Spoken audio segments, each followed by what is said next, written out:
Assalamualaikum warahmatullahi wabarakatuh. Kali ini saya akan menjelaskan tentang hubungan antara manajer dan karyawan. Sebelum itu, izinkan saya memperkenalkan diri terlebih dahulu. Nama saya Gemma Ramadan Prasetya, mahasiswa Politeknik Negeri Jakarta, jurusan Teknik Mesin, program studi manufaktur, dan sekarang saya berada di semester 6.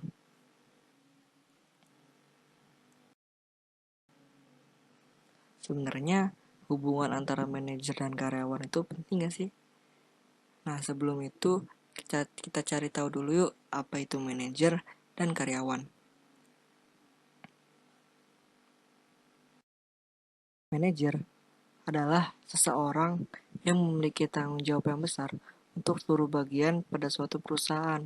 Jadi manajer ini mengepalai beberapa karyawan yang di bawahnya. Manajer ini juga harus menjadi teladan dan contoh yang baik bagi karyawannya agar bisa dicontoh.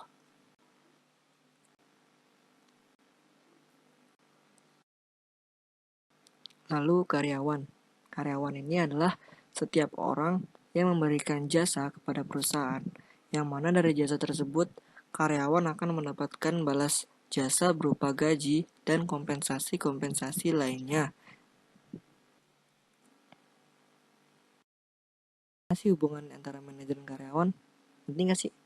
Menurut saya itu sangatlah penting, karena dengan menjalani hubungan baik antara manajer dan karyawan, itu akan menciptakan lingkungan kerja yang nyaman bagi manajer dan juga bagi karyawannya. Dari itu, sebagai manajer ke karyawan harus bersifat mendidik dan memberikan contoh yang baik untuk bawahannya, agar bawahannya pun ikut mencontoh yang baik, agar menciptakan lingkungan yang nyaman dan aman. Dan juga sebagai karyawan kepada manajer harus bersikap hormat dan jujur pada atasan atau manajer agar dapat dipercaya oleh atasan.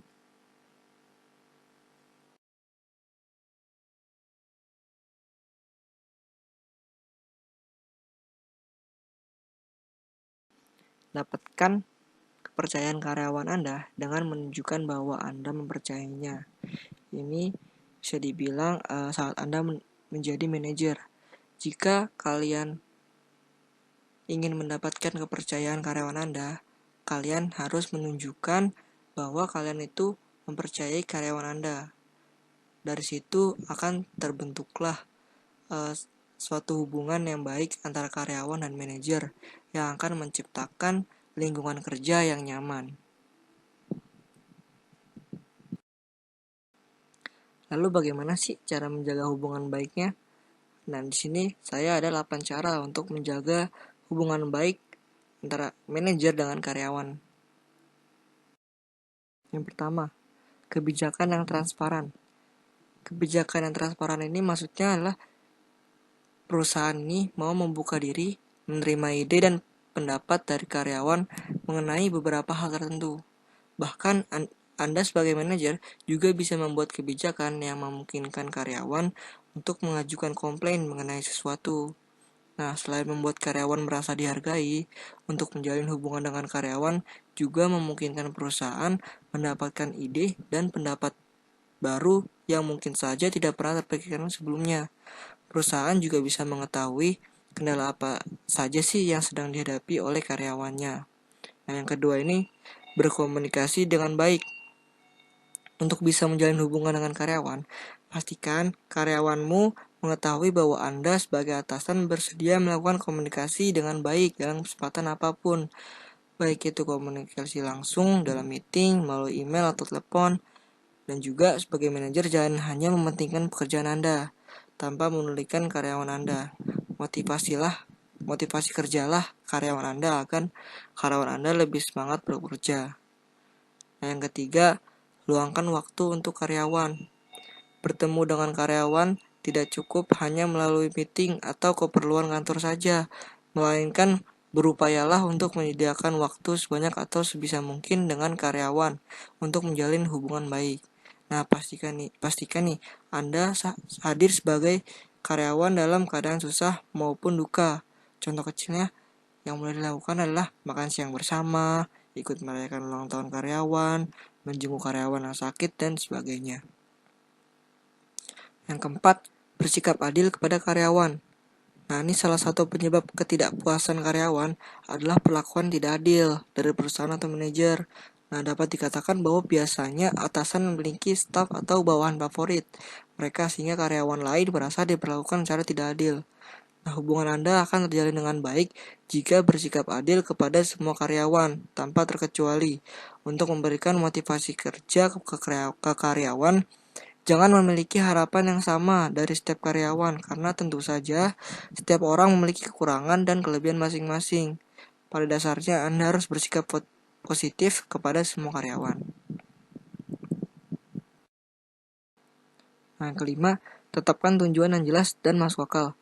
Sebaik dan sehebat apapun karyawan Anda, mereka tidak akan menyukai Anda atau perusahaan jika dibebankan untuk mencapai target yang tidak masuk akal. Nah, jangan pernah meminta orang lain melakukan sesuatu yang bahkan tidak bisa Anda sebagai manajer lakukan sendiri. Yang keenam, melibatkan karyawan dalam pengambilan keputusan. Ketika Anda mengikut sertakan karyawan dalam proses pengambilan keputusan seperti tujuan tim atau tool yang dibutuhkan untuk mendukung pekerjaan, misalnya, mereka akan merasa dihargai dan dibutuhkan oleh perusahaan. Nomor 7, terapkan peraturan yang sama pada setiap karyawan. Jangan memanfaatkan status atau kedudukan Anda yang lebih tinggi untuk bersikap sewenang-wenang.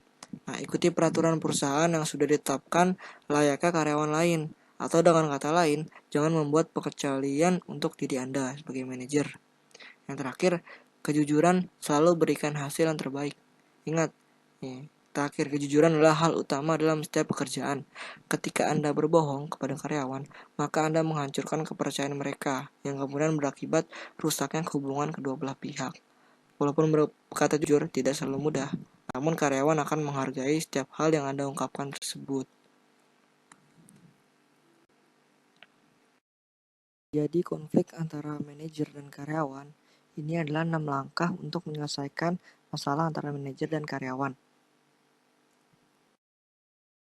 Pertama-tama, kita cari tahu akar dari konflik yang muncul.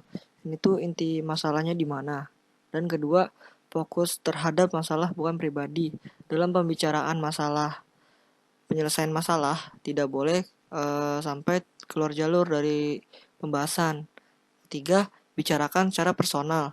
Ini tuh agar tidak terjadi kesalahpahaman. Yang keempat, beri kesempatan setiap pihak mengutarakan pendapatnya. Nah, ini tuh antara manajer dan karyawan harus saling mengutarakan. Yang kelima, mencari solusi bersama. Dari masalah tersebut, dicari solusi yang mendapatkan solusi dengan berpatokan dari pendapat kedua belah pihak. Yang terakhir, terapkan aturan berlaku, yaitu dalam hal ini jika tidak terjadi pemecahan masalah, pihak HRD yang akan membantu menemukan aturan yang bisa menyelesaikan konfliknya. Pengantar hubungan antara pekerja dan manajemen. Hubungan dengan pekerja. Asumsikan kompensasi Anda kompetitif dengan pasar. Apa yang membuat pabrik Anda sangat berarti bagi pekerja untuk tetap ingin terus bekerja dan ingin berkontribusi lebih terhadap keberhasilan pabrik Anda? Dikatakan bahwa Anda dapat membimbing kuda Anda ke air, tetapi Anda tidak dapat memaksa kuda untuk meminumnya. Apa maksudnya? Ini berarti bahwa Anda perlu menciptakan lingkungan kerja, di mana pekerja berkomitmen untuk melakukan lebih baik karena merasa pabrik peduli tentang kesejahteraan mereka dan pengembangan sumber daya manusia mereka. Anda perlu berhubungan dengan mereka sehingga mereka merasa dihargai, tidak hanya untuk keahlian mereka untuk memproduksi produk, tetapi juga kemampuan mereka untuk menggunakan kecerdasan mereka. Untuk membuat proses kerja yang lebih baik, untuk mencapai hasil yang lebih baik, latihlah mereka untuk mengidentifikasi masalah yang dapat timbul untuk dipecahkan bersama. Fasilitasi manajer atau supervisor di lini depan guna mendorong pekerja untuk berbagi ide dan menyumbang pendapat mereka untuk memecahkan masalah bersama-sama. Pemimpin pabrik tidak selalu berada di kantor mereka sepanjang waktu. Anda berjalan keliling pabrik sesering mungkin dan berkomunikasi dengan pekerja Anda untuk menunjukkan bahwa mereka dihargai. Hubungan emosional ini sangat penting. Anda sedang membangun budaya positif di pabrik. Perilaku terbuka Anda akan mengirim pesan yang kuat kepada semua orang bahwa komunikasi yang terbuka adalah penting dan Anda menghargai mereka.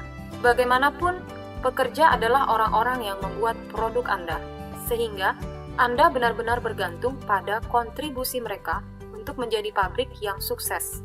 Sementara hubungan di tempat kerja adalah prioritas. Pabrik dan semua pekerja Anda adalah bagian dari komunitas yang lebih besar. Pabrik harus mendorong dan mengatur kegiatan yang bersifat sukarela untuk terlibat dalam komunitas tersebut. Jika diatur dengan baik, kegiatan di luar lingkungan kerja dapat berubah menjadi menyenangkan dan memicu kegiatan-kegiatan pengembangan tim yang bermanfaat. Tidak hanya pabrik yang dapat memberikan kontribusi kepada masyarakat, pabrik Anda membangun reputasinya sebagai pengusaha yang peduli. Hal ini dapat menarik dan mempertahankan pekerja karena reputasi yang baik memiliki hubungan proaktif dan positif. Untuk menarik dan mempertahankan pekerja yang baik adalah salah satu kunci paling penting untuk keberhasilan pabrik Anda.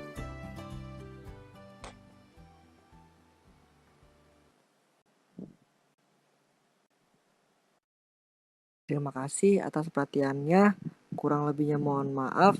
Wassalamualaikum warahmatullahi wabarakatuh.